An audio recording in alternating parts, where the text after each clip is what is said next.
දුවේ මෙන්න මේ පුංචි කාරණා පහ තියෙන්න ඕනේ ළඟ. ඔන්න ගෙවල් වල දුවලා ඉන්නවා නම්, ගෙවල් වල මිනිපිරියෝ ඉන්නවා නම් මේ ටික කියලා දෙන්න ඕනේ. කාන්තාවක් ළඟ මේ පහ තියෙන්න ඕනේ. මොනවද? පළවෙනි එක පුබ්බුට්ටායිනි. උදේ පාන්දර නැගිටින්න. මොකද අම්මා නැගිටලා දෙපගිනි මෙලෙව්වහම නිශ්‍රියා කාන්තාව ගෙටෙන්නේ. අම්මා දවල් 12 වෙනකන් නිදිනවා නම් ඒ ගෙදෙට්ට කැඳක් නැහැ. කවදා හරි අම්මලා වෙන්නේ මේ පුංචි ගෑන් ළමයිනේ කවදා හරි. ඒගොල්ලන්ට කියලා දෙන්නකෝ උදේ පාන්දර පුතේ නැගිටින්න. පච්චා නිපාතිනී හැමෝටම පස්සේ නිදා ගන්න. කාන්තාවකට පින්වත්නි හැන්දෑවේ 6-7 වෙද්දි කලන්තේ හැදුනොත් අනේ දැන් හරි අමාරු යඟට නිදා ගන්න ඕනේ.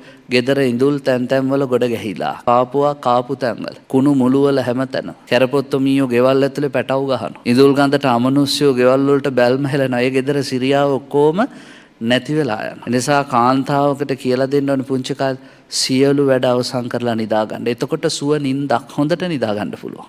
පහුවෙන්ද උදේට අවදි වෙලා එන්න තියෙන්නේ දිව්‍ය ලෝකයක් වගේ කුස්සියකට. ඊළඟට බුදුහාඳුරෝ කියනවා දුවේ කිංකාර පටිස්සාවෙනි පුංචි කාලේ ඉඳා ගෙදර වැඩ හොය කරන්න ඕනේ කාන්තාව.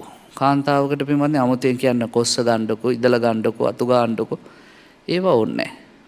එයාට තියෙන්න ඕනේ සොයන් දැනීමක්. මා විසින් කළ යුත්තේ කුමක්ද?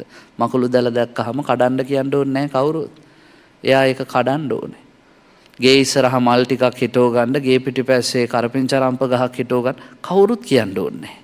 ඒ නිසා කාන්තාවකට තියෙන්න ඕනේ සහජ බුද්ධිය. කළ යුත්තේ කුමක්ද කියලා හොයා කරන්න ඕනේ. මනාපචාරිණී වටිනම දෙයක්. පිරිමියා කැමැති ස්වරූපෙන් ජීවත් වෙන්න උත්සාහ කරන්න පුංචි කාලේ. ගෑනු දරුවෝ තාත්තා කියන විදිහටම හැදෙන්න ඕනේ. කවදාවත් තාත්තගේ බස ඉක්මවා යන්න හොඳ නැහැ. ඒ නිසා පොඩි කාලේ ඉඳන්ම පිරිමියාගේ බසට අවනත වීමක්, හික්මීමක්, සංවරකමක්, කීකරුකමක් කාන්තාව තුළින් තියෙන්න ඕනේ. අන්තිම එක කියනවා ඔය මොනවා තිබ්බත් වැඩක් නැහැ කට හොඳ නැත්තම් පියවාදිනී.